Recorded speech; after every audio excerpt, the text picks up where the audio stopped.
Hey, Afrophiles, welcome to episode 5 of this interesting podcast, one of the most interesting podcasts that you come across discussing African affairs. Today, I have the privilege of hosting a good friend of mine, Aubrey, who works in tech and is a real estate investor. We are going to talk more about real estate today, more than his work, but it should be an exciting conversation. We will get interesting answers from Aubrey. He's a great guy. As I always say on this podcast, we get only interesting speakers. And so, welcome, Aubrey. How are you? I'm doing great, and thank you for inviting me to your podcast. I'm very, very excited to speak with you. Wow. I'm glad you agreed to come and thanks for taking some time. But let's start from the beginning, shall we? I want to make this podcast a little structured now because in the past I would just start by jumping and asking you about your latest investments. But let's start about from the beginning. Where were you born? Where did you grow up, and where did you do your primary school? Yes, so I was born in Waterfalls, in Zimbabwe.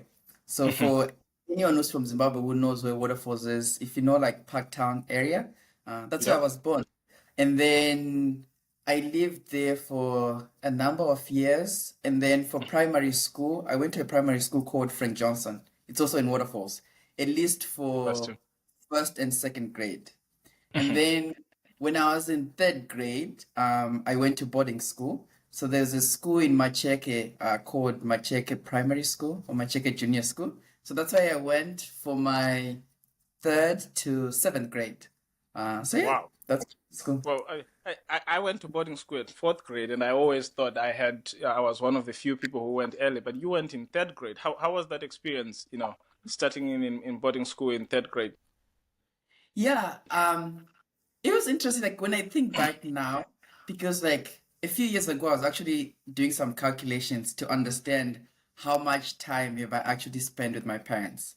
And then I realized that I think, I'm 33. I've only spent like 9 years of my life with my parents Wow. because I went to boarding school. So when I think of it in that realm, I'm like, wow, going to boarding school, yes, I had a very great experience doing that, and I'm very, very thankful for that. But I also realized how much time I had to spend away from my family. But for me, I mean, I wanted to go to like boarding school at that age. Believe it Okay. or not, I did ask for a change. I really loved Friend Johnson for like first and second grade, but then I just wanted like something more, and I figured like if you go to a boarding school, I just thought you'd enjoy it more. I mean, you're away from home, you get to make friends, you live with your friends every single day, and it's just like a different experience. So I really loved it, and I had a very good experience when I was there. Some of like my best school experiences were when I was in primary school. Interesting. So the last question being on this is you were actually on the side of the river of Mashonaland East or on the side of the river of Manicaland? Because I know Macheke is where the river is actually the boundary for the province, right? Where is this school located? I I would say National and East, I think. Okay. All right. Yeah. Because if I remember correctly, my geography is not so great now, but I think it was like, yeah, it was before the river, if I remember correctly, yeah. Because this Welcome. school was about 30 to 33 kilometers from like Marondera.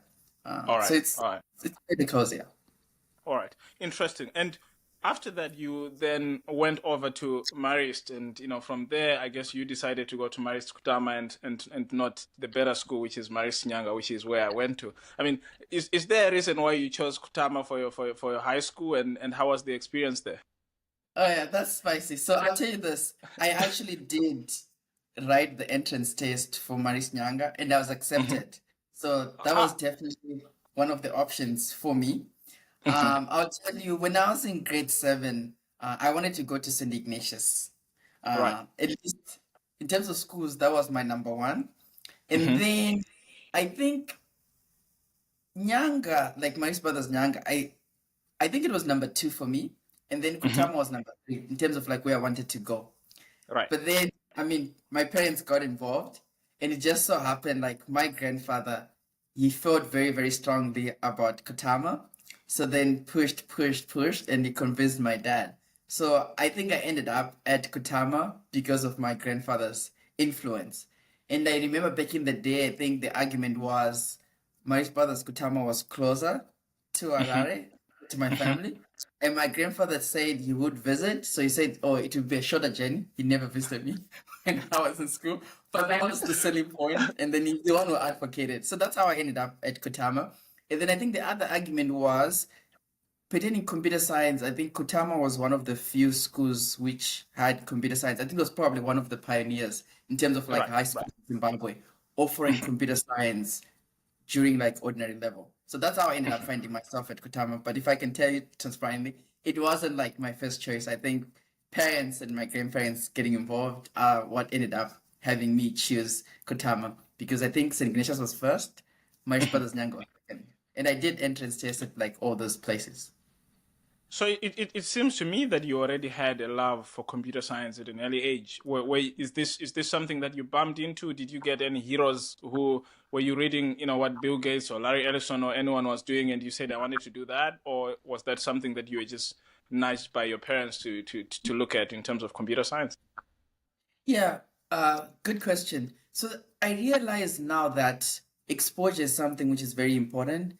And for Hmm. me, I'm very fortunate that my uncle, that's like my mom's brother, yeah, Hmm. he's a software engineer.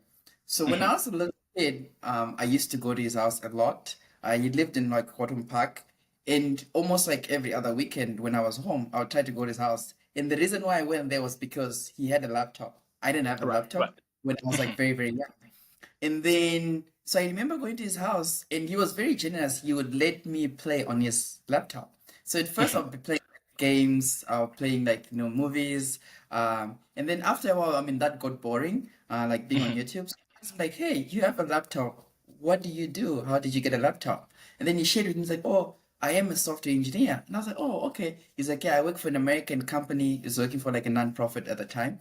And he's like, "Yeah, because of my job, they actually gave me this laptop." So as a little kid, I thought, oh, okay. So if I want a laptop, I need to be a software engineer and I need to work for an American company because they do provide computers. And then I also then asked him like what he did in school for him to be a software engineer. Then he told me that like he studied computer science. So that was like my first exposure. That's why computer science for me was something which was like always top of mind because I looked at it as a way to get a free laptop.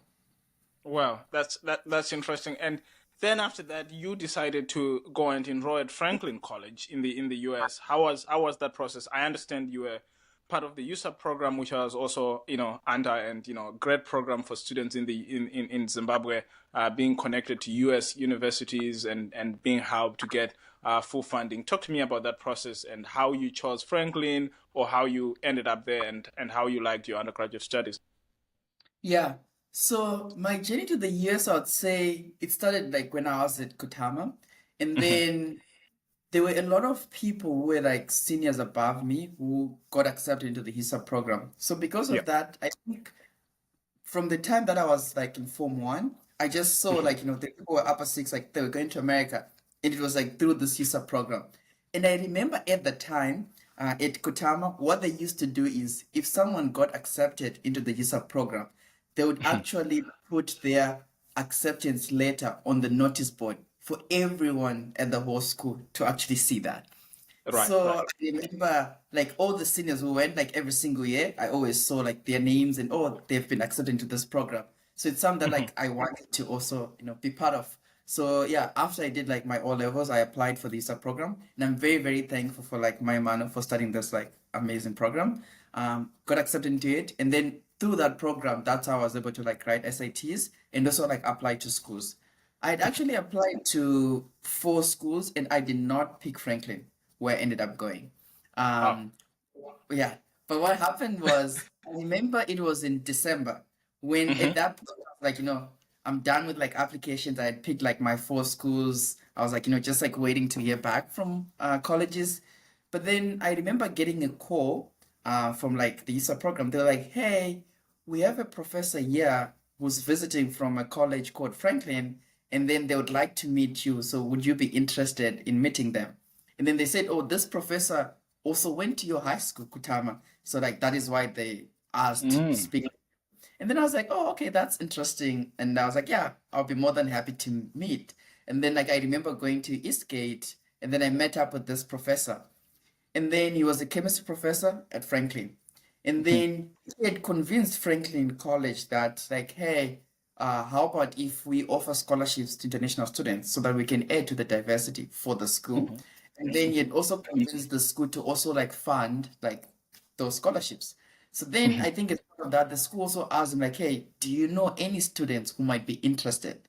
And then it just happened that he was on his winter break in Zimbabwe. I think he'd actually not been to Zimbabwe for like 10 years since he left Wow. Zimbabwe. But then this year he went to Zimbabwe for his winter term break, and then he went to the embassy. And I remember, I think at the embassy when he got there, he shared like, okay, he was a professor, and then he was curious if there were any students who would be interested in applying to Franklin.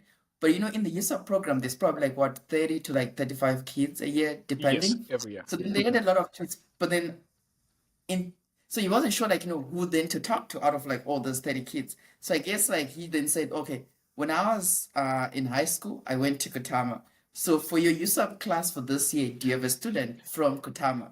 And then it just happened that I was going to Kutama at that point. So then they were like, yeah, we do have a student.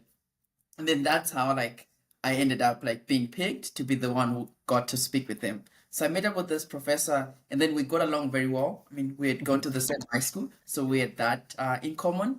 And then I gave him like my SATs paperwork. I gave him like my college essays and everything, my transcript. And then he went back to the US to Franklin College, and then he submitted my application like in person.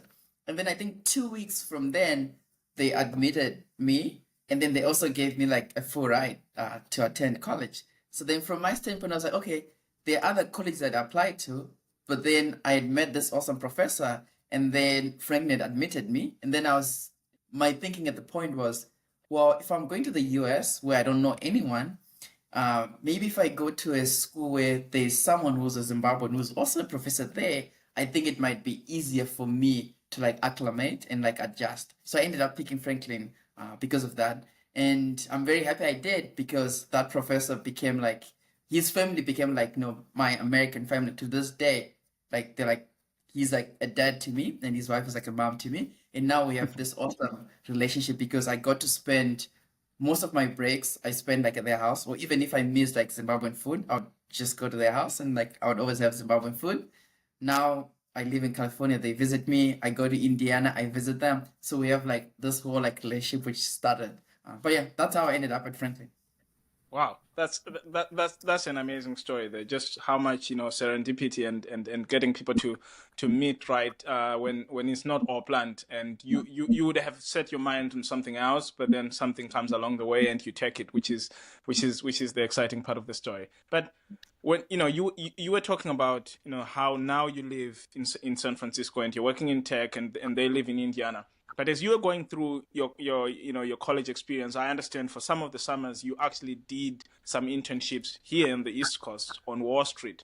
Talk to me about the time that you spent on Wall Street, maybe for another students who want to sort of consider Wall Street versus you ending up in Silicon Valley. What is it that you didn't like about Wall Street that pushed you out west, or what is it that you liked more about the life out west that made you go to the Valley? Yeah. So in terms of like my story to go to Wall Street, I interned on Wall Street when I was a sophomore. But in order to get there, I remember my freshman year I applied for internships. I did not get like any internship when I was like a freshman. That was tough. I ended up getting a summer job. I think I worked at the admissions office at Franklin College. And then I remember in my sophomore year, probably like around like October, November, and I was still trying to find an internship. I still hadn't landed something. And then another user student like called me. They were like, I think they were like in their probably junior year. They're like, hey, Aubrey, do you know about an organization called NSB, like National Society of Black Engineers? I was like, no, I haven't heard of it. I mean, Franklin is a small liberal arts school, so we didn't have Right, like an right. SB club. And then so he got to like, oh, you know what? Every year they have a conference. And it so happened that this year the conference is in Indiana.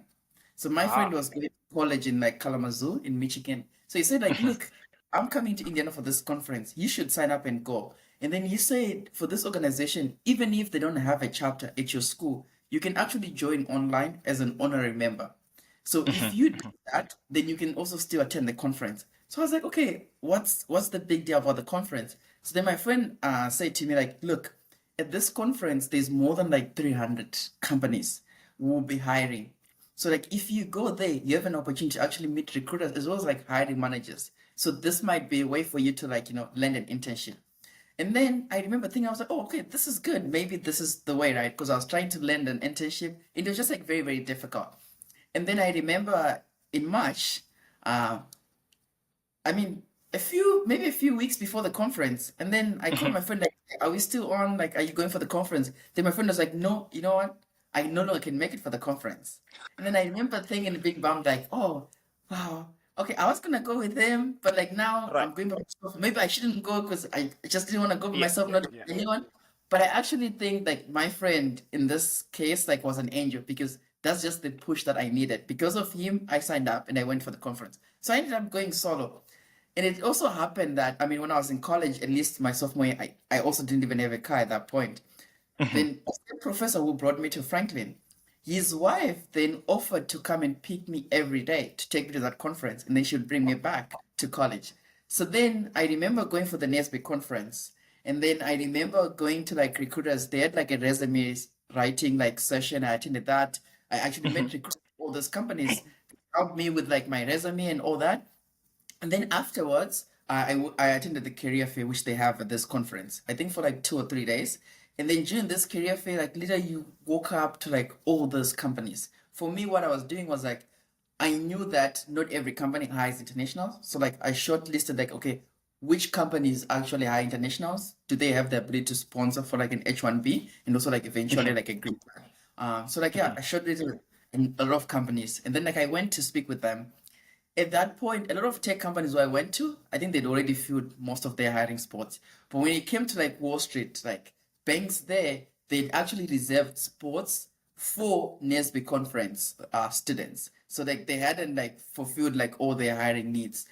So like I remember going to like different banks and yeah, I spoke with like a hiring manager. They liked my resume. They also liked the pitch that I had. And I also tell you, a lot of people laugh at me for like having a baby face and saying like I look very young. But I'll tell you this one time, it actually worked for me.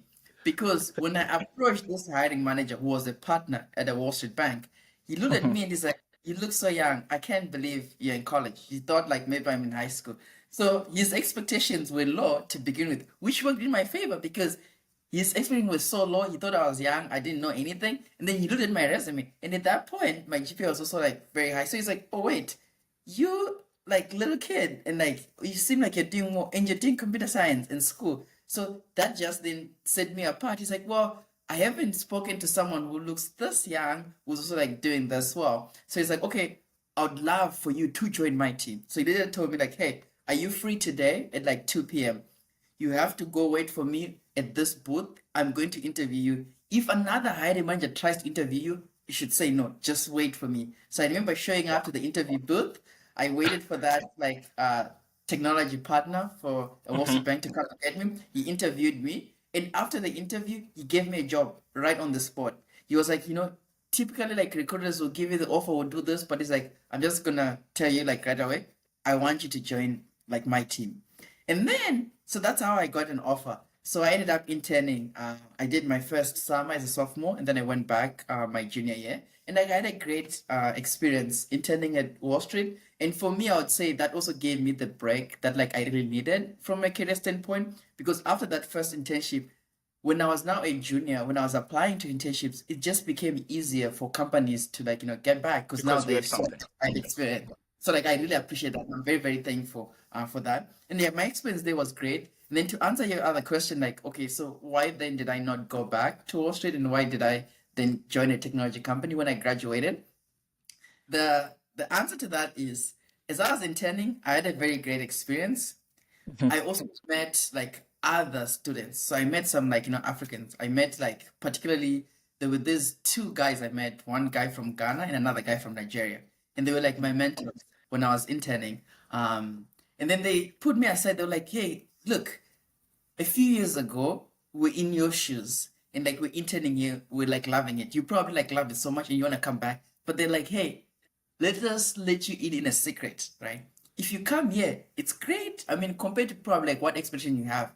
But he said, look, a lot of people who are working here, if you're doing computer science or if you care about technology, most people actually want to end up at a technology company. You're still in Right. school. So if you can, try and go and work at a technology company. And I really appreciate their advice. Then they also Mm-hmm. let me in and say, like, look, if you come here, right, you have to apply for like H1B. And when you're on H1B, a lot of like banks, they won't apply for a green card to begin with, right? They would rather have you be on like H1B for like, all 6 years, because then that means you're tied to the company. You can't like easily leave. If you're on a green card, then you might leave. But then they were like, look, if you go to a tech companies, they don't care for that. From the time like you're on an H1B, they'll apply like right away. So from an immigration standpoint, like you can easily get the status, right? And then I remember they also mentioned to me, like, think about compensation too. Tech companies, they were Mm-hmm. paying 2 times as much as like, at least for me, the package that like I got to like join a tech company compared to like the package I was gonna get to, you know, work on Wall Street. It was like Yeah. half essentially. So then from a commercial standpoint, there was that. So then, I mean, after that, and I was like, okay, I should try and like, work at a technology company. So like that's why like when I went back like for my junior year, I started Mm-hmm. applying to like, all the tech companies. I did like Google, okay, 300 tech companies, and then like I applied to like pretty much like every single one of them. That is just an amazing story. I mean, it makes sense. It makes sense commercially. I think also, I've talked to a few people who who work on Wall Street as technology or software engineers in engineering positions, and there's a general feeling that such people feel they are second class citizens because Wall Street obviously is driven by financiers who those companies who prioritize their financiers before they prioritize their technology people. But it seems to me that the trends have sort of shifted now. I mean, as we're talking, it looks like there's been some churn in in tech and maybe some layoffs.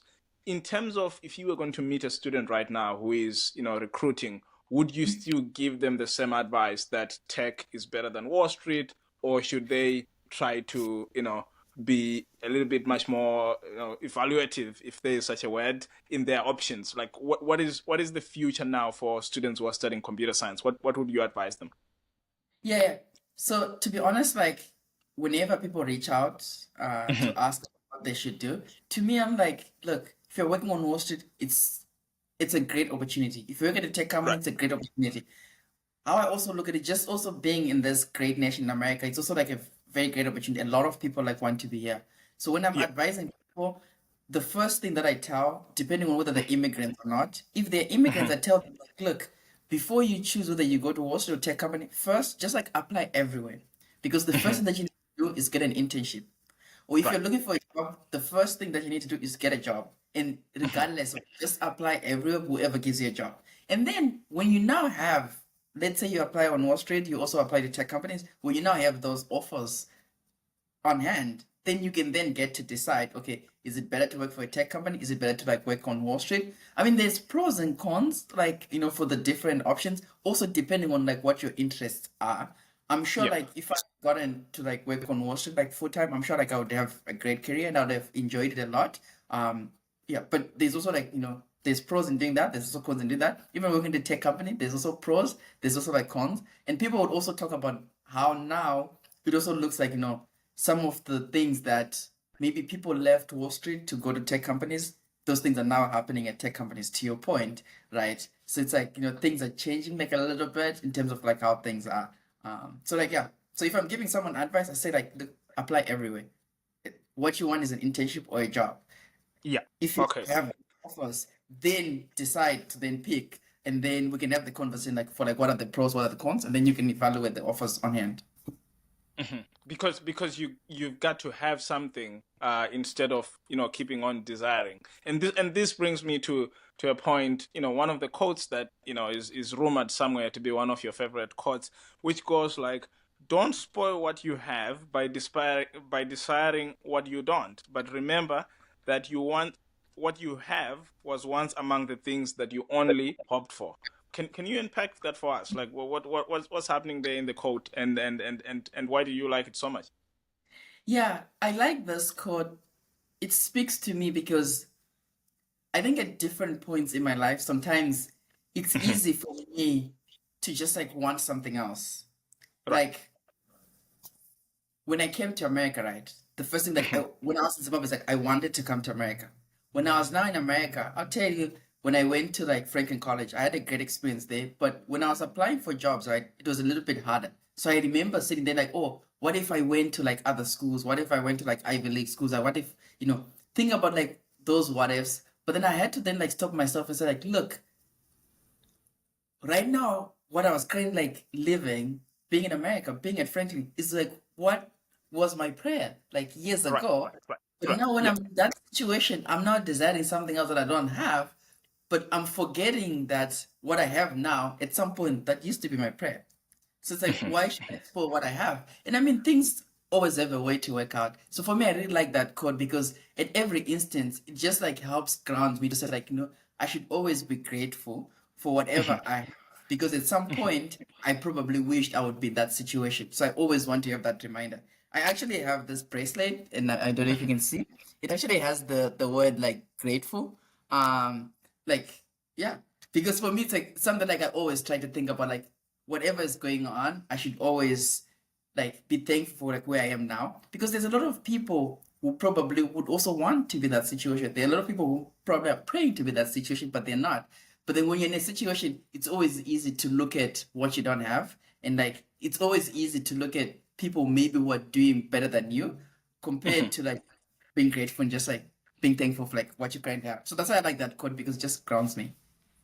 And that sort of speaks to sort of living in the moment and also actually living life instead of just pursuing aggression but actually being thankful, which brings me to the second quote again, which is everybody live everybody dies but not everyone gets to live. What's happening in that quote again? I mean, some of these things that you spew out, I mean, I pause and I say, wow, that's actually true. I mean, we all die, but living is actually a different experience that's experienced differently depending on how you prioritize things in life. But how does that speak to you?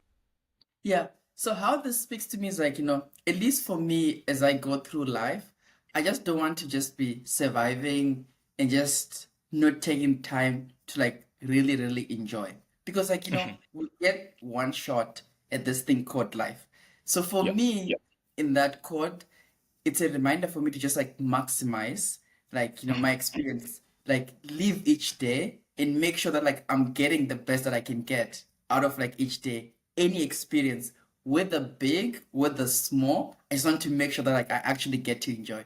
Because one of the things that I realized, especially like earlier on when I started my career, I was always wanting the next thing for like whatever comes, what's coming next. And then when I got to a place, then I realized, sometimes like yeah, you celebrate for hitting a specific milestone, but then I realized more often than not, it's actually the journey, which is like, more important compared to like that destination. Because at that destination, once you get to the top of the mountain, you're not looking for another mountain to climb.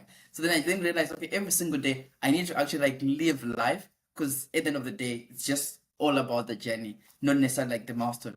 And it also goes to like one of my favorite songs is like I Lived by like One Republic. Because like for me, Yep. it's like, yeah, I think at the end of my life, I just want to say, you know what?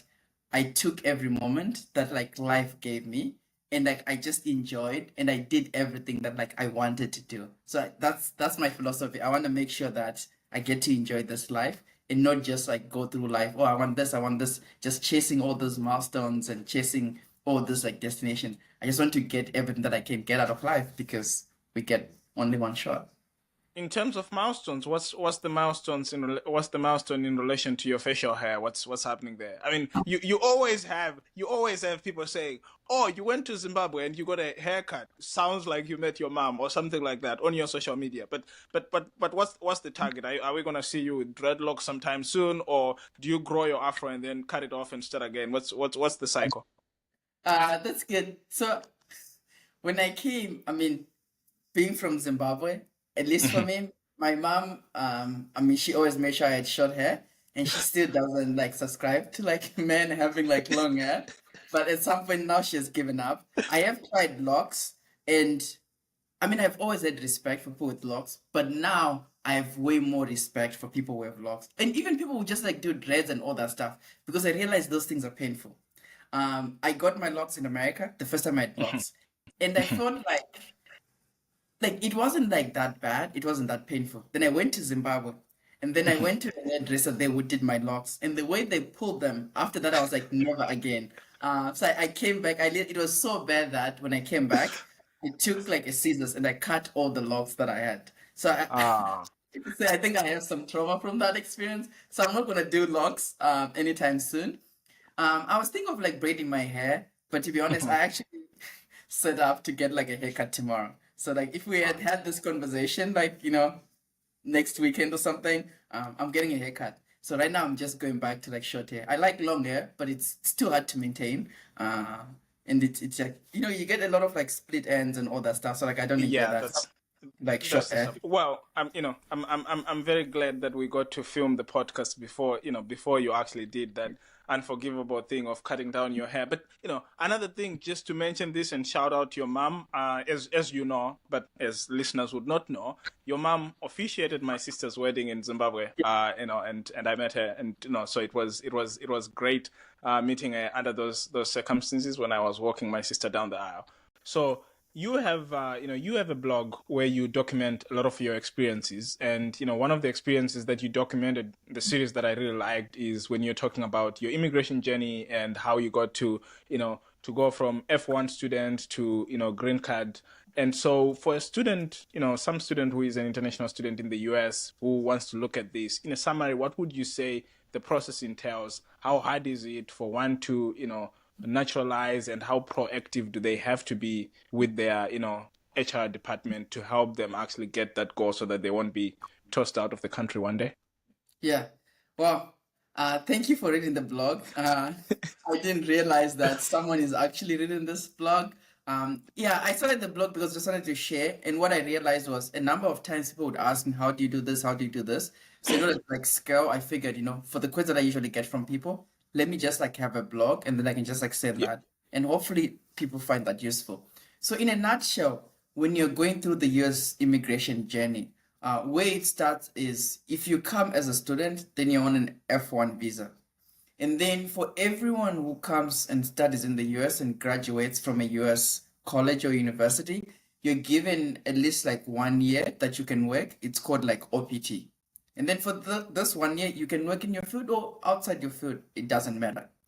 And then for people who do what's called STEM, like science, technology, engineering, and math, then those people are allowed to extend their OPT. And I think it's by like another 2 years. So then when you file that extension, then like you have to be doing a job, which requires you using the things that you learned in school, but just to be like understand. And then so different companies, they handle this differently. There are other companies who don't hire internationals, other companies. So what I would suggest is if you're coming to the US as an immigrant and then you're interested in staying in the US like afterwards, then you have to first think about, okay, what are you going to study? Because what you study also determines like, what your chances are. If you don't do STEM, that means you only have 1 year to work in the US. And then that 1 year, you can apply for what's called like H1B.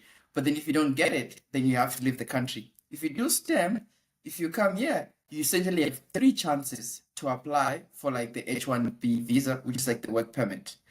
So depending on what you study, you either give yourself 1 shot or you give yourself 3 shots. And then also, this is where the company you work at is also important, right? Other companies, if you apply and you don't get that H1B visa, which is like a work permit, some companies are generous to send you to another location in another country. Then they look for a role for you there, they pay for your expenses going there, then they can bring you back on an L1 visa. But other companies, they don't do that. So if you're an immigrant, if you think about jobs, I would encourage you to think about, doing a program which gives you more chances and also working for a company which is willing to support you if you don't get that H1B. If it works out that you actually get that one H1B, then the next step is like applying for a green card. Green card is very good because once you have a green card, now like it gives you like more opportunities. Because when you're on an H1B, you always have to work for a company which is going to sponsor that. But when you're on a green card, then at that point, you can work for whoever you want, and you don't have to be working in the field that you got your degree in. And then you're also allowed to stay in the US, even if you don't have a job. So trying to get to green card is also something like I encourage people, like as quickly as you can. For me, I was fortunate that when I graduated, I was on OPT, and then I didn't even need to use my OPT extension. The first time I applied for the H-1B, I got it right away. It's a lottery. There's about 85,000 spots every year, and then I think 65,000 apply to people with only a bachelor's. The other 20,000 applies to people with like a master's degree, or like PhD. And then, so Yep. for me, I was fortunate that like I got the H-1B right away. And I kid you not, the day that my H-1B started working, that's the day I filed for my green card application. I remember as soon as I got the H-1B, I talked with my manager like, hey, I would like to apply for the green card. Would you support this? And I emailed our company lawyers to also like help put that petition for me because I wanted to be on a green card because it just gives more peace because there is like less restrictions. And I was fortunate that like I got that. And even the green card process, depending on which country you are from, it also determines like how much time it took. For me, there's not as many Zimbabweans like in the US. So like yeah, I got my green card in like yeah, it didn't take too much time. I think it was like less than a year from the time that like I filed for the green card to the time that I got it. Moving on to just your personal life and something else you're doing. You seem to travel a lot. You have been to many cities in the world. What's the most memorable city that you have been to, and where have you had the best food experience? Whew, that's a that's a tough question. I say this because I've traveled to a lot of places and I've had very unique experiences. Mhm. So in terms of like but I think I have to go with like Italy. When I Mhm. went to Italy, I spent some time in Venice, and then I went to Mhm. a small town called Tropea, and like Mhm. I had an amazing time there. Tropea, I don't think it's a tourist place. This is a place where Italians go to vacation, so it's like a local spot. When I went there, Right. people barely spoke English there, so I really like that because there were not many people. It was an amazing experience. We ate a lot of amazing food. I remember we talked to like some like local guy who had his own boat, and then like yeah, he took us like out on his boat for like is it 4 hours? He cooked like pasta and meat and all that. It's the best pasta I've ever had in my life. But it's just like something which like yeah, we just approached someone. They took us on their boat. We couldn't even like converse very well. They didn't know English. We didn't know like Italian. But overall, it was like an amazing experience, and I also got to do that like with my fiance, and like my mother-in-law, which was like yeah, it was amazing. So that's one of like my favorite things. I would say like when I travel, one of my perks, my friends will laugh at me for this is I have a lot of friends who are also from different countries, so I don't like to plan. So what I usually do is like when my friends are home visiting their families, I tend to then take along and visit them. But now the pressure is on them to make sure I have a good time. Then they show me their country. So I've done this. Like I went to France and I visited like my friend and like I live with this family. So I got the local experience. Because every time I'm traveling, yes, I like tourist things, but I also value the local experience. I want to learn about the culture and what do people actually do, not necessarily like, the tourist side.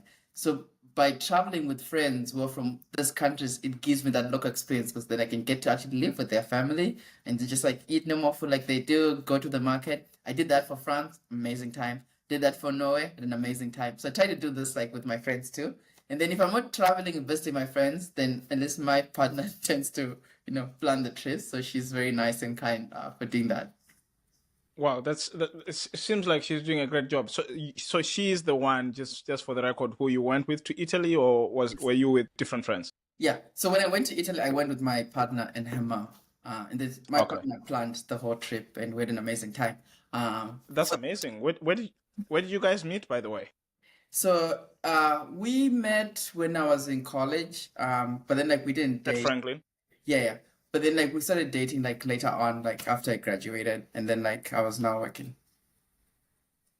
Interesting. And in terms of, just the travel all over, I think one thing that I tend to hear about, people talking about in terms of, people who are from Africa who would have migrated to the US is just the headache of, the logistics, the visas and everything.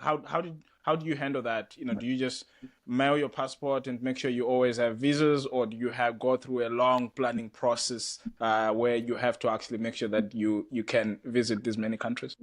Yeah. Oh, that's a very good question. And the struggle. I remember one time, I forget if it was I flying through Germany or something? I had the passport control officer hold my Zimbabwean passport, and then they just looked at me. They're like, "Oh, I'm sorry." And then they were talking about like, "Wow, I see like you have to get a visa pretty much for almost like every country you visit." And I remember like joking, and then I said to him like, "Hey, I'm sure you really appreciated how colorful my passport is because it's probably the most colorful passport you ever hold. Because in my passport there's so many visas for so many different countries." So yeah, it's always like a struggle trying to travel and like making sure you visas, but I just try to plan as much as possible so that I can have the appropriate visas. But I've gone to so many like consulate offices now, just getting visas, and it's tough and it's hard. But when I do apply for visas, I try to make sure that I get like long-term visas. At least this was when I was traveling, like as a Zimbabwean. Fortunately, I also became like an American citizen, so like now I get to travel on the blue passport, which is like slightly easier. When I'm traveling with my partner, I can tell her, like, look, you don't realize like like what this means. How tough it is. Yeah, because like it's a game changer because now you just think, okay, I want to go to Europe, I want to do this, and you just show up, and you don't even need to like apply in advance, or like you have all these visas. But yeah, when I was on a Zimbabwean passport, I always made sure that I planned ahead. And then my other thing there was I would try to get like long-term visas. For example, like for the UK, I applied for like a 10-year visa, and I still have it to this day because I didn't want to have to Right. go to the consulate like so many times. So if countries allowed long-term visas, I'll try to like apply for those. They tend to be expensive, but I think it's worth it in the long term, in my opinion. That's great. Let's do a quick fire round, shall we? Yeah, Skiing or safari? Safari, NBA or EPL? EPL. Best airport in the world? There's an airport in Turkey, like in Istanbul. Istanbul, yeah. Favorite national park in the world? This one is tough because I did like a 2-year like road trip, and like Mhm. Glacier National Park is my favorite park. Worst border control or immigration experience that you have ever had? You can name you can name the continent if you don't want to name the country. Yeah.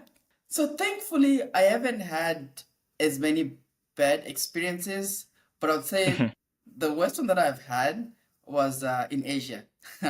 I remember showing up, and then I remember being asked for my passport, and like I showed them I was using a Zimbabwean passport, and then they didn't believe. Like they looked at me, they're like, "Well, you look way too young," and like I was going there on a work trip, so they didn't believe that like I actually like worked. And then they also claimed that like my company didn't have an office there when we clearly had, and I was there on a work trip. So then I had to go for like additional questioning, and then they were asking me how much like I bought tickets for and all that.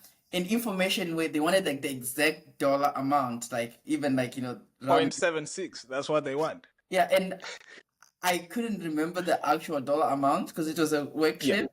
And yeah, so that was like my worst immigration experience. Like I had gone to like Asia, and then I had traveled just like, working with like the consulars to trust that like, yeah, I was actually working, I'm old enough to be working. And I was also like, visiting our office, which actually existed, but they were trying to tell me it didn't.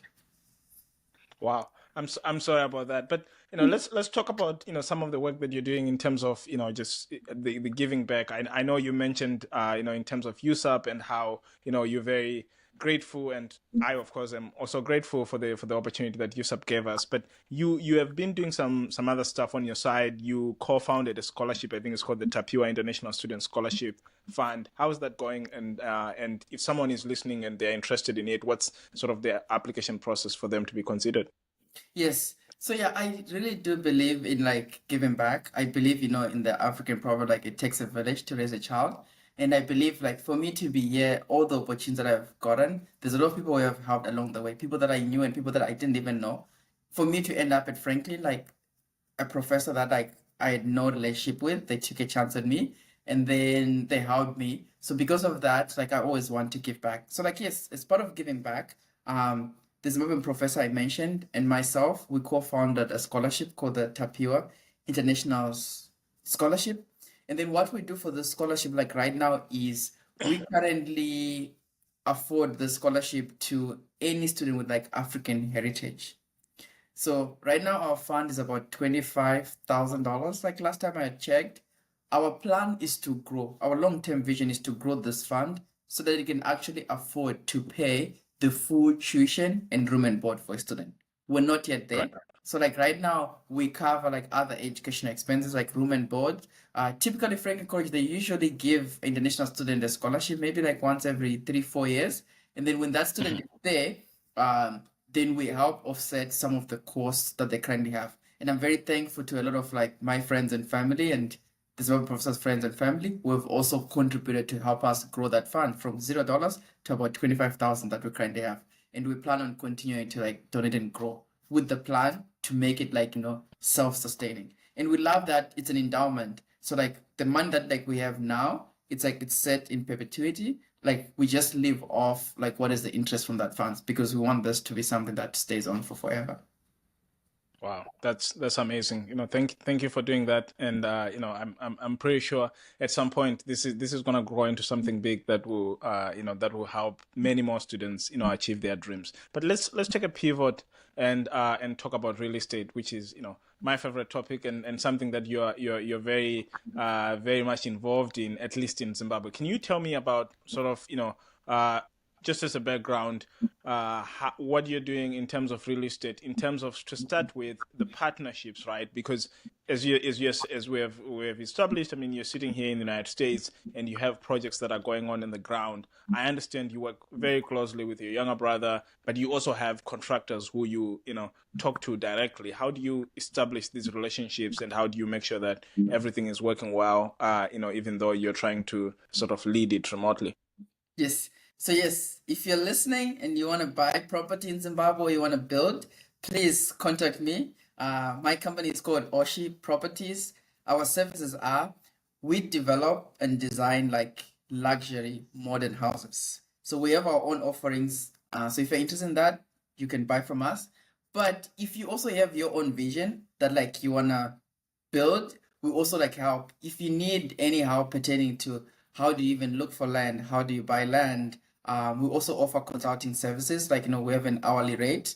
We also offer the first 30 minutes for free. So contact me if you like need any help there. We can help, coach you pertaining to like how do you buy land when you're building, how do you pick a builder, what are things that you need to think about, how do you source materials and doing all that stuff. But then how did we get to learn all those things? We got to learn all those things because I've always been interested in real estate. So to date, we currently own 2 houses, and then we also have like property like land that we bought. We also intend to do like 6 cluster homes, which are actually selling.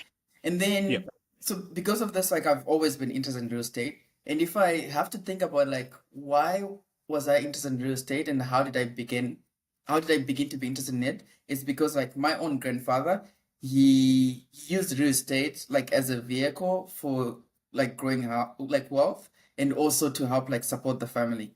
And my grandfather was also generous enough that like when his kids grew up, he actually gave his kids houses. Like my dad was fortunate to have a house from his father. So for me seeing that, I think that was like the first like introduction to like, oh, real estate is cool. Like you can use that. You can help like your own kids by setting them up.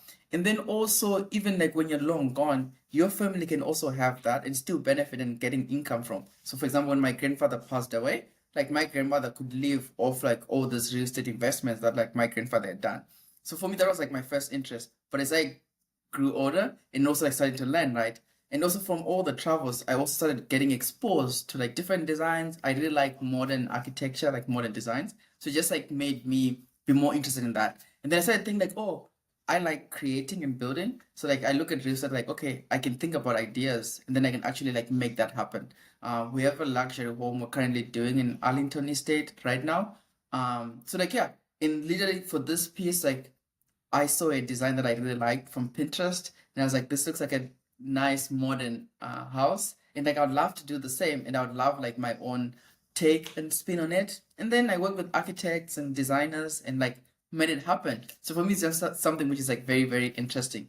And then like yeah, whilst I was building and like buying my own house in Zimbabwe, I then realized that I've learned a lot and I also enjoy this. So like, why not actually start a company? And then starting the company for like various reasons. First, because I enjoy it. And then, so I want to get to develop like a lot of houses, and I see myself being a real estate developer, like in the long term. Then the other thing I also realized that when it comes to real estate, for some reason, at least for Zimbabwe, it was so hard for me to get started and figure out like information. How do you even buy land? How do you make sure you're not scammed? How do you like contract like a builder? How do you contract like a civil engineer, a structural engineer, and all that? And all this information wasn't readily available. A lot of people that I've talked to when I wanted to like get into real estate, it was like, oh, especially if you're doing it from the diaspora, you get scammed. There's all this like negative and bad things. So I also figured, okay, if I start a company, first I can offer the things that like I've always wanted. Then I can also help other people and like coach other people for like how to do it. That's why through the company we also offer this like help, and we'll also be publishing like content just to like make it more accessible to other people. Then the other thing is I also love giving back, and by setting up this company, from the process that we'll have, we'll also dedicate a percentage to also go towards like giving back to the community. So I figure, through real estate, I can get to do things that I really love, I really enjoy. I can also give back, and I can also just like help contribute to the economy. And in Zimbabwe, there's also like a lot of reports which show that we have very, very few houses compared to like how the population is growing. So we need like more houses. So I can do my part by helping contribute to that. And in terms of scouting for land, what factors are you looking for here? I mean, you mentioned Arlington Estate, which is quite upmarket and enclosed and stuff. But are you really just targeting the new up and coming estates, or in other neighborhoods are you also scouting for stuff as well? Considering proximity to services like hospitals or shops, or maybe proximity to universities for student housing. Like, how are you in terms of what you're developing? Is it just residential for families, or do you also think that you expand at some point into something else? Yes. So right now, as a start, because we're into like modern luxury, so we're trying to figure out like, what are the best places like we can do residential homes, at least for now, as a start, as we're building up this company. So for this phase, we're looking at like what are the up markets which are there, and I guess people like areas people would call like prestigious areas like right now, because we like modern, designs and modern architecture. So Yeah. then that is the market that we're currently like targeting. I think like in the medium term, as well as like long term, we wanna go into like apartment buildings. Like making sure that like we have like more like luxury apartment buildings that like we can then offer. That's what like we're targeting like for medium and like to long term. And then like if you think about like long term, we want to get into like commercial real estate. So doing like all those like big buildings, doing like malls.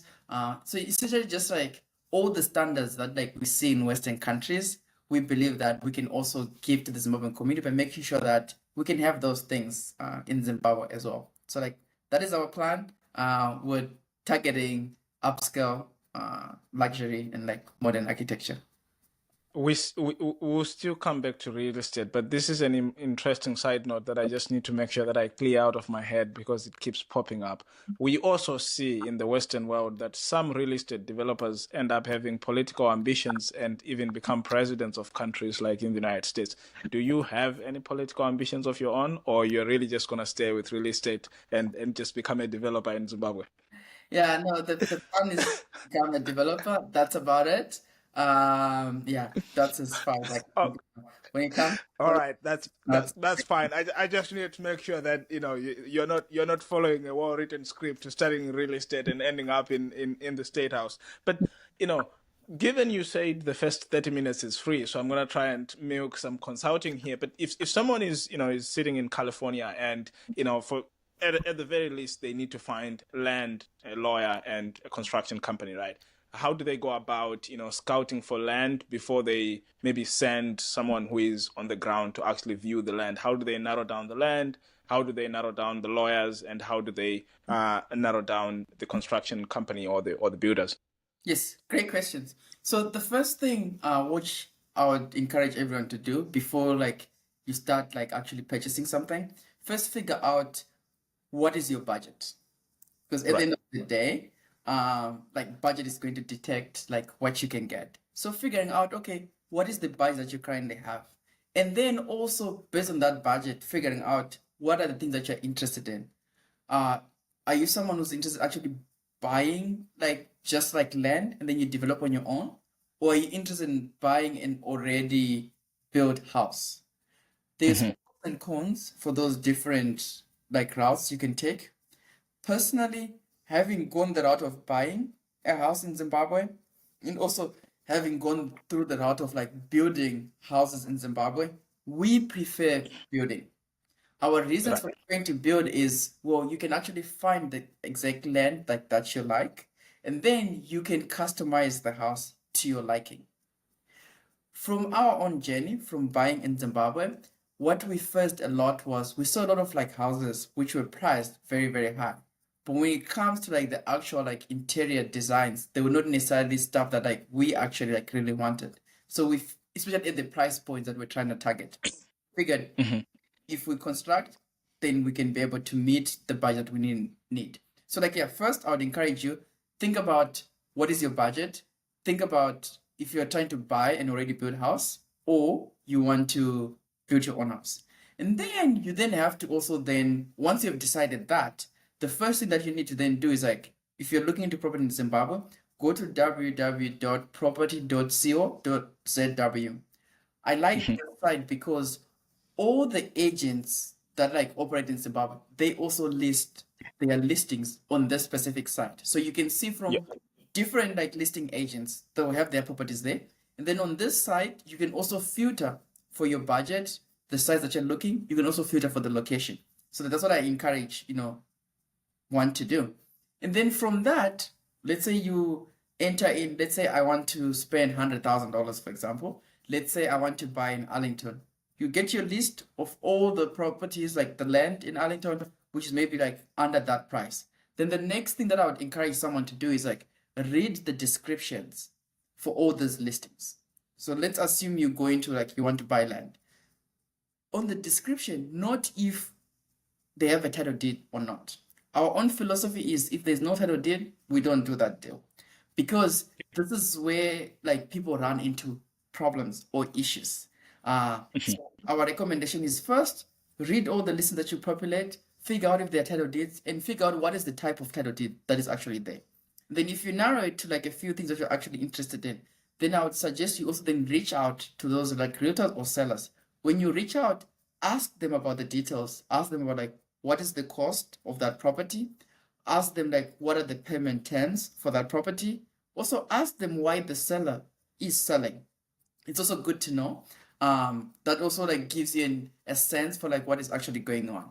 And then if you're very happy with like, okay, you know that there's a title deed, you know what is the price, you know what are the payment terms, and you know the reason for why they're selling, then I also suggest that you then, if you're in the diaspora, you can ask your relatives or your parents to then go and actually see the site. Never do any deal without actually going on site. Because when you go on site, you can actually inspect and see what is currently going on. And then you can also go and see like, is there water? Is there electricity? Like, do they have like sewer facilities and how all that works? Because all these things like will be very, very important. So you have to go on site. I would even recommend if let's say you send your family, also send a friend, someone else, so that like you have like different opinions from like different people. If you have done that step and then you still are interested like in moving forward, then the next step on our end is you then have to engage lawyers. Never do any deal yourself without engaging lawyers. Because again, this is another point where a lot of people run into trouble because you don't want to pay the seller directly. We don't like suggest that. When you're doing payments, you should do it through like escrow. So like yeah. So you need to set that up. But before you even get to there, you want to make sure that you have a lawyer, and then the lawyer will do their due diligence to make sure that the land that is actually being sold belongs to the person who's actually selling that. They also need to make sure like if there's any debt or like liens attached to the property, you need to be like aware of that. So your lawyer will do all the due diligence to make sure like everything is legit and everything is good. And only when a lawyer says like everything checks out and everything is good, will you then proceed to actually do any payments. But then the payment should also still be done through like trust accounts. We don't encourage doing like cash payments. And then how do you choose the lawyer? What I suggest is you can ask friends or family if they've done any real estate like transactions and see if they have any lawyers that they worked with who like you can trust and work with. Or you can also reach out if you're doing this in Zimbabwe. You can reach out to me. I have a list of lawyers that I've worked with for all the properties that like we have obtained, and then the lawyers I would definitely like recommend. We're more than like happy to share that. But yeah, it's also good to make sure like you're working with also like legit lawyers as well because you don't wanna run into trouble. So like that's generally like the process and like what I would encourage.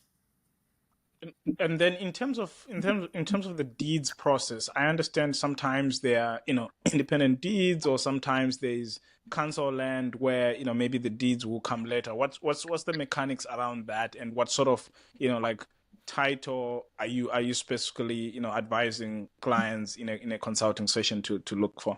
Yeah. So different people, that's a great question. Different people go for different deeds. They're like comfortable with different deeds. They're like session deeds, there's like council deeds and all. Personally, for us, for all the properties that we go after, we look for like a proper just title deed. Like we Right. need the property deed to already be there. Because sometimes this our experience. We have gotten property before where there was like a subdivision, like a permit.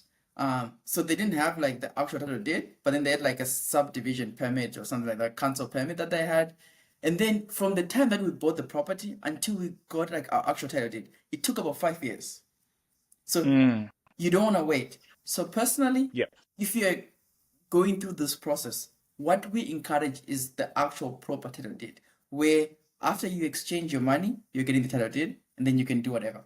That's what we go for. That's what we recommend. However, the other types of deeds that like people can do, if people are interested in that, I mean, they can go with that, but make sure like you understand what are the pros and cons, because like for some of the other title deeds that you have, it might be hard to like really prove who the owner is. There might also be restrictions in some of the deeds, like you end up going that like you have to then maybe build a house which is worth a specific value for you to get your title deed, but then you might then run into issues. What if you do that? What if the owner dies before like all those things like haven't happened? So that's why for us we just like say you need to have like a clean proper title deed.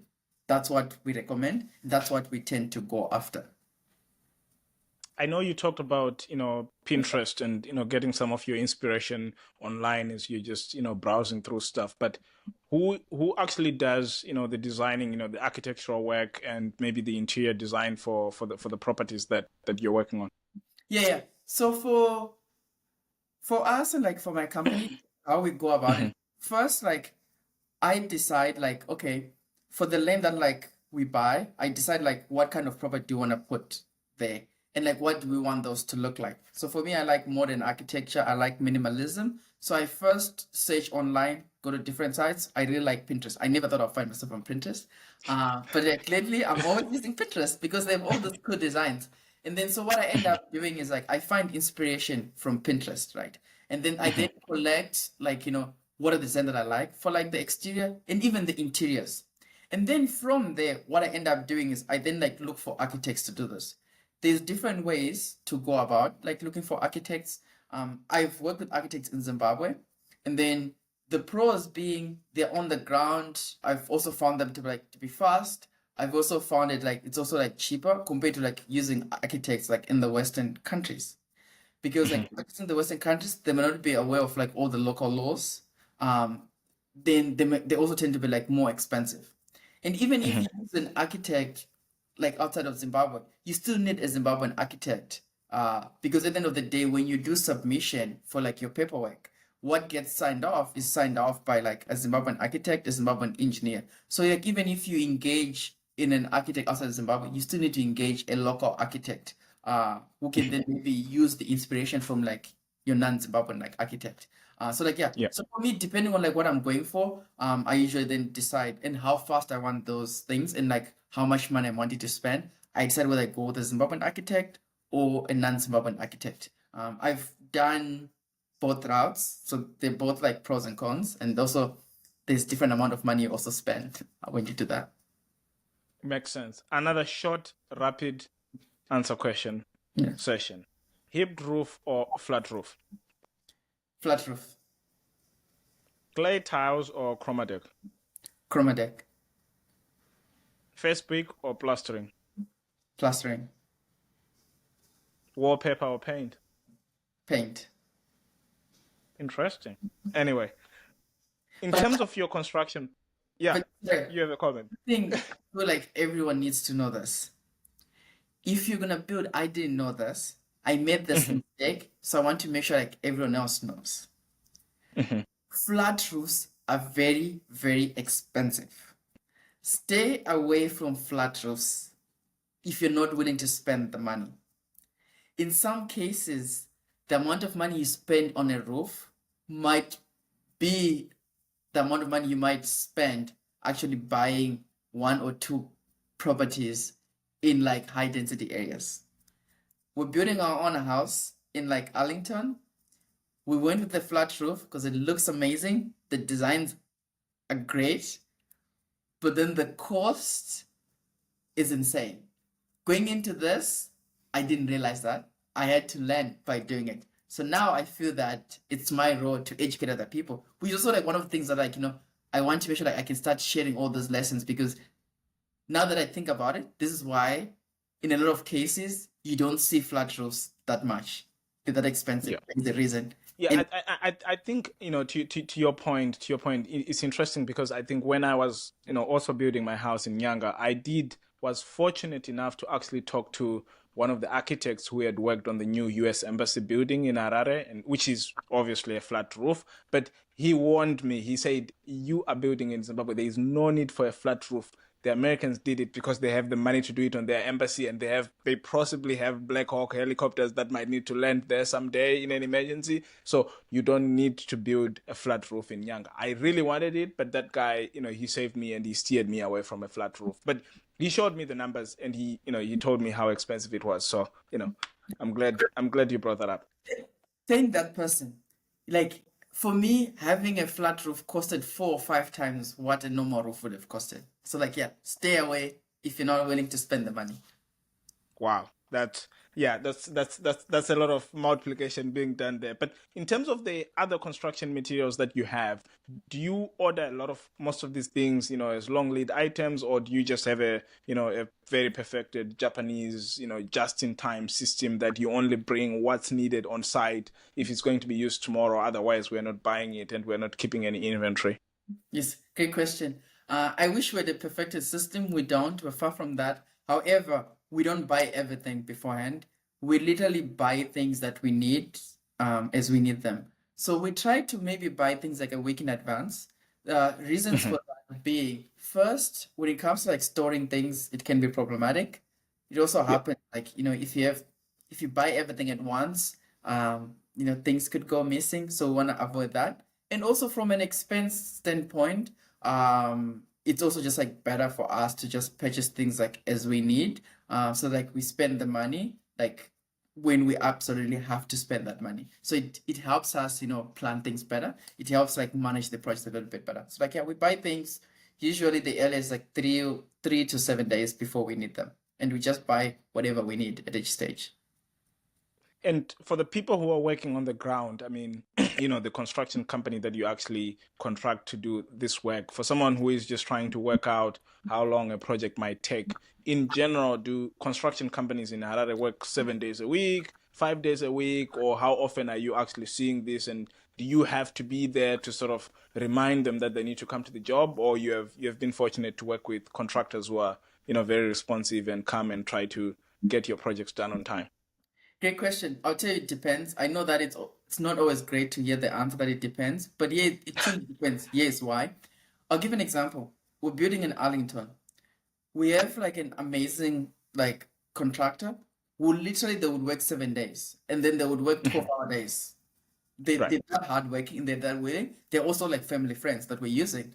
But then even if they're willing to do that, Arlington Estate, this is another thing also which is important to know.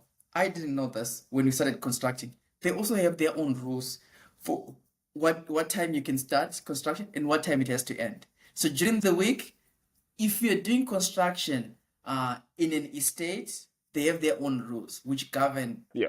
the times that you can work. And then for weekends, they also limit. I think on Sunday, you can only work until like 12 or something like that. So there, we have to like adhere to the rules.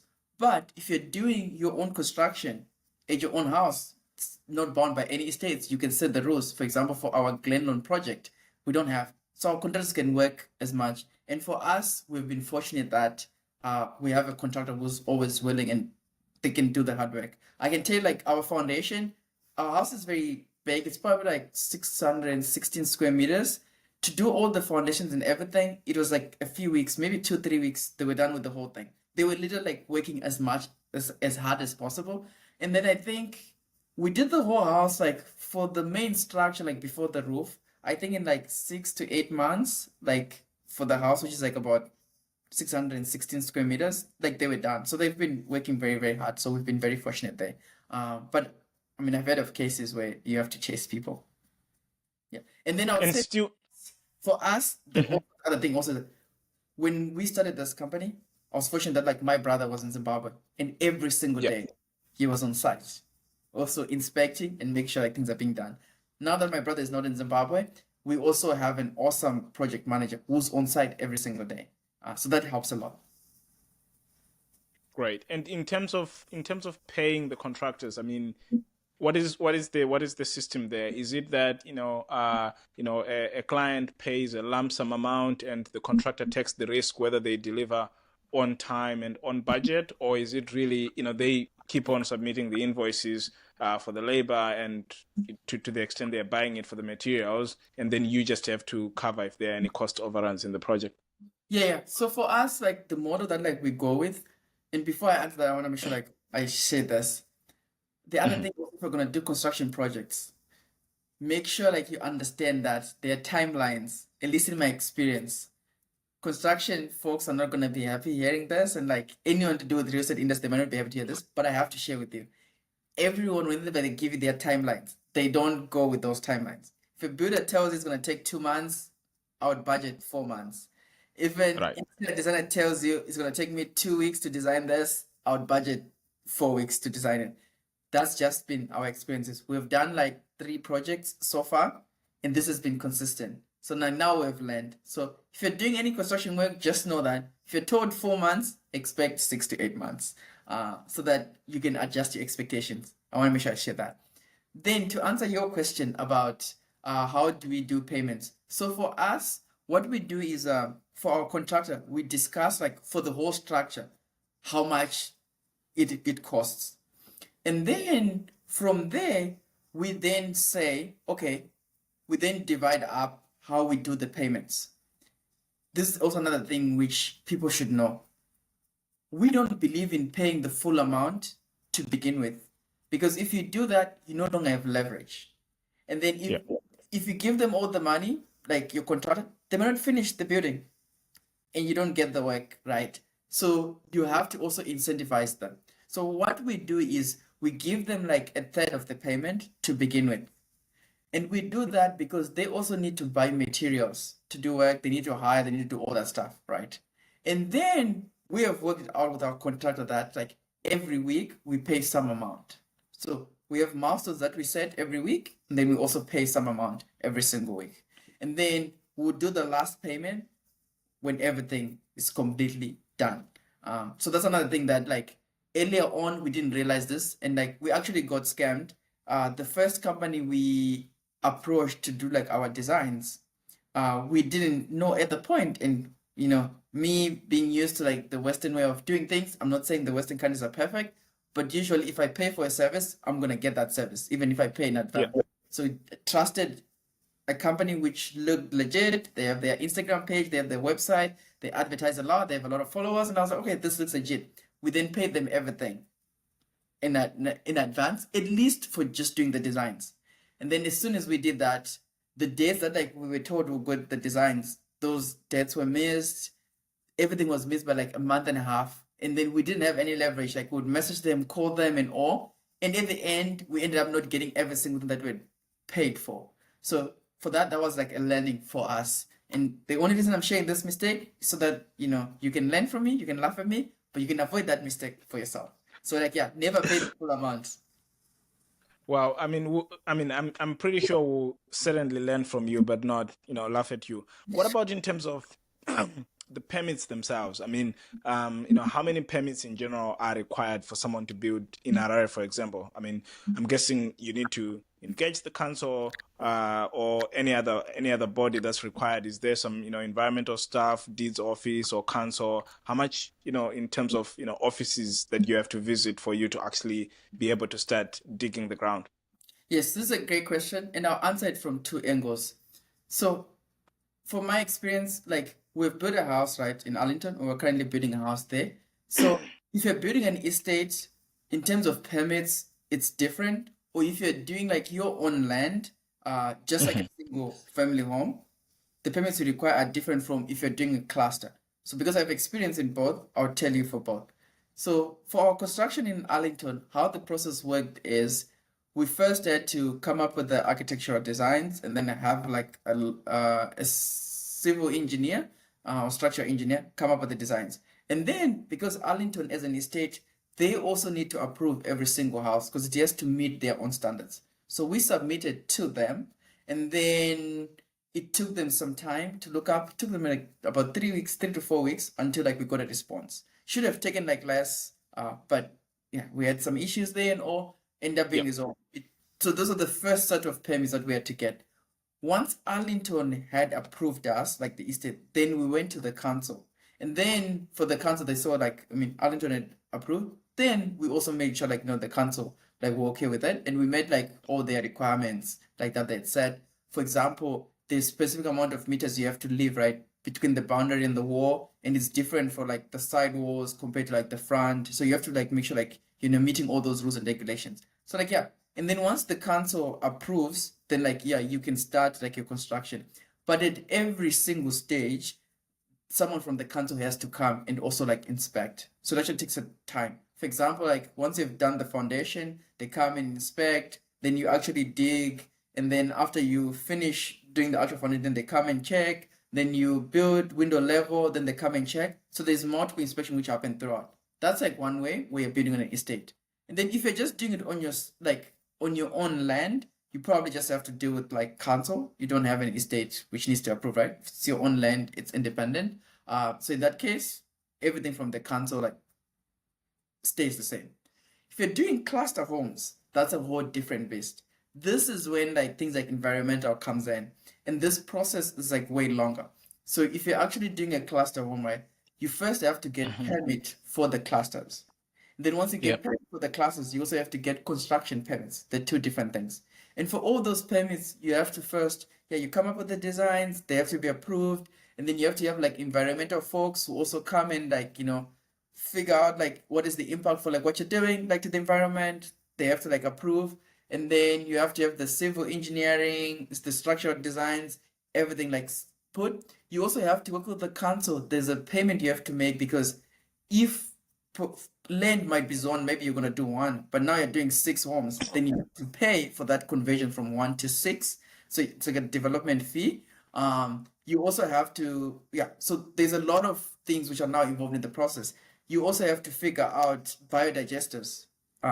If you don't have like, a sewer system, you don't do septic tanks for cluster homes. So you have to figure out that, and then that also has to be approved. So if you're doing cluster homes, there's like so many approvals, and that process tends to be lengthy. We started our permit approval process in like June. We're still waiting for like all the permits to start like our clusters. And I imagine it's probably going to take us like probably like nine months to like a year, just like for clusters. So it takes time. There's more things to be approved. The other thing that you also have to do too, you have to do soil tests, regardless of whether you're doing cluster or not. It's just good to understand like what is the type of soil that you have. This is very, very important, because that then also determines how much you dig into the ground for your foundation, what is the material that you have to use for your foundation, to make sure like your structure is solid. This is, it's a lot of very, very involved stuff, and I'm very sure viewers and listeners will be quite happy to hear this. In terms of, the process that you have since you're actually developing with the target of selling, how early do you involve, potential buyers or, the the ultimate buyer in this? Are you building a shell and then you involve them in terms of the designing, or are you actually building, designing, and furnishing, and then you only bring in the type of clientele who is interested after looking at it when it's fully complete? Yeah, so for this, the truth is like we're still also like really figuring out like how we should do it. Like right now, what we're currently doing is we have the designs, we've made the decks for like what we're gonna offer. So right now we're currently like speaking with people like, hey, look, there's this development we intend to do. If you're interested, like let us know. So we're already working with buyers and like talking to them about it before we even start because the payment process is taking like a very, very like long time. And then the other thing also, we want to sell off plan as well to like, help with the funding of this so that we don't self-fund everything because we're doing like other projects, right? And we've been self-funding a lot of things, but at least for the cluster homes, we want to sell them off plan such that we can do construction using some of those funds from there compared to us having all our money like locked in. And then we have thought about building that like, model home for people to see. So I think once we get the permits, we'll probably try to do that. So like, people can see. But the good thing is we already have a structure in Arlington that we've built. So if people want to know the quality and the materials that we're actually doing, we can also take them there because for all our cluster homes, we're going to still use the same builders. We're also still using the same interior designs and we're still using the same suppliers for stuff. So if people really want to see a model home, they can also use like our Arlington estate property to get a sense of that. Outside real estate, are you in anything else, or for now you're just focusing all your time, energy, and money in real estate? Yeah, I mean, I've had like other interests and other things that like I've wanted to do, but for now, I realize I'm not as good at like multitasking. So now I'm just putting all my eggs in like real estate. What I've said to myself is like I would rather give myself like, okay, I have this years to focus on real estate and see like what I can make out of it.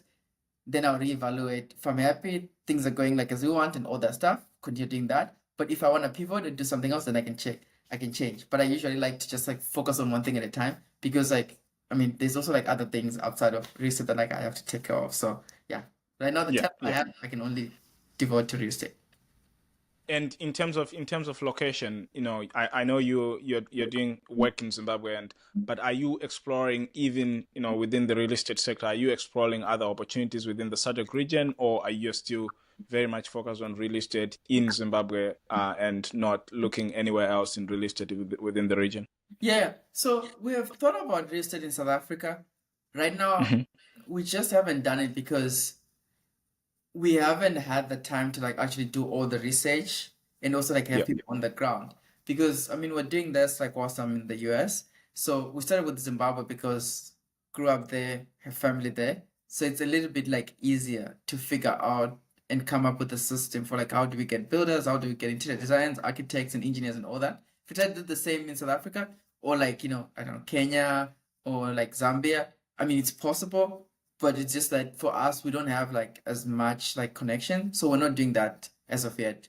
The other thing that we've thought about also is just also trying to do this like in America, such that and my thought there being like I would like to see like how houses are developed in America, what technology that they use. Then I can see things that I can actually learn from here and implement in Zimbabwe to try and see like how I can fast track things. Because there are things we still take like a very long time. When I'm doing in Zimbabwe, and I don't know if those things take a long time. Maybe that's just how it is, but maybe yeah, they figured out how to do those things faster. So I was in why US because that's where I'm currently, right? So I think it's a little bit easier. And also in the US, I also know people who are into construction and they're builders. So I also have that network too. So yeah, that's the other project which we might be working on maybe in the next year or two. Wow, this is certainly exciting. But when you mentioned the next year or two, I just realized that in the next year or two, we're also going to have something big in the US. You're a big football fan. I mean, football, like as we call it at home, and not soccer as it is called here. But you're a big football fan. Are you planning to take some time off to attend these upcoming matches this year and next year for the World Cup? What is your schedule going to be like for you to balance the living and the working there in terms of football coming to America? Yeah, so for me, I think I always have time for football, something I'm passionate about. To give you some context, I've gone for every World Cup since Russia. So I was in Russia in 2018 for the World Cup. I went to Qatar in 2022 for the World Cup. I'm very excited that, we have the World Cup here in the US. I mean, I know it's also in Mexico and like Canada for some of the games. But yeah, the plan is to make time and also go and also keep up the trend. I also have friends who I get to travel with, and I always love hanging out with my friends. So it's something that like we devote time to do. So that's the plan. And you play football in person as well, and as well as playing FIFA online. Is that right? Yeah, I try to play football as much as possible, just distress and like yeah. So like every week I try to play games. Yeah, and I also And used to play FIFA a lot. Lately, I haven't been able to have like as much time, but when I usually hang out with my friends, we usually do play FIFA. and which version do you play? The one that actually can be paused, or the one that's continuous and cannot be paused It, when visitors show up? it can be paused. Yeah, FIFA can. It cannot be paused. Yeah. All right. I mean, if some listener or viewer is watching or listening to this and they want to connect with you, in terms of your property company or just getting life advice, where can they find you? Yeah, so you can use my Gmail account, like my email, Aubrey Mago, AubreyMago @gmail.com. Feel free to also connect with me like on LinkedIn. I'm more than happy to, talk if you're interested in real estate or working in tech, computer science, technology, or anything. I'm always happy to chat. And if you think I can help with anything, I'm also more than happy to help. Just let me know. Well, yeah, I'll certainly make sure that I leave some of your contact details in the comments, or rather the description for this video, depending on where people end up finding this, whether it's a podcast or it's a YouTube video. But two questions that we always end up with, we always end with on this podcast is the first one is obviously since this is the Afrophile pod where people love Africa and appreciate it, I ask, what is it that makes you excited about Africa? And then the second thing is, why is it that you love Africa? So where is your love from, and what makes you optimistic about the continent? Yeah, my love for me in Africa is I just love the culture. I mean, I've traveled to a lot of African countries, and for me, there's just like a different level of peace that like I just feel as soon as like a plane lands on the African continent. For me, I just feel like things are just different. And for me, it's a place that I have this belonging. Living in the US is great, but I always feel like a foreigner, regardless of me having been here for like, 14 years. And Africa always feels like home. I mean, I have friends from Ghana, I have friends from like Namibia, like Kenya, and like a lot of places. And every time I have friends from South Africa, every time I've gone to like African countries, I've always had a great time. So like I love that, and I've always had that belonging when I'm there. And then I'm very optimistic because when it comes to Africa, like there's a lot of like great people with brilliant minds, people like tackling a lot of like hard problems. There's a lot of like opportunities, and just like hearing about different stories for like what things people are doing in different African countries just gives me a sense of like optimism and like pride. I'm always rooting for my African brothers and sisters, regardless of like whatever they undertake. And I'm very optimistic too because of the resilience that, I see a lot of like African brothers and African sisters having. So that's why I'm very optimistic about the continent. Well, that does it for this pod, for this week at least. But we'll return again next week with more interesting conversations coming from people who love Africa on this Afrophile pod. So thanks, everyone. This podcast is for entertainment purposes only and should not be relied upon for any other purpose. The information provided does not constitute, nor should it be interpreted as, financial advice. The hosts and the guests participate in their personal capacities and do not represent their employers or any affiliated organizations. Any opinion expressed is entirely their own. Experiences and viewpoints shared may differ from those of other investors or individuals. Past performance is not indicative of future results. Furthermore, this podcast, including all the information contained herein, may not be copied, reproduced, republished, or distributed in whole or in part without the prior written consent of the producer, Mr. Maro of Africa. The Afrophile Pod is recorded, produced and edited by Maro of Africa. Tafazwa Brian serves as our executive producer, while our theme music was sourced by Taf Maro. Brian Maro is our global head of podcasts. Thank you for listening to the Afrophile Pod. We'll be back next week with more reasons to be bullish on Africa.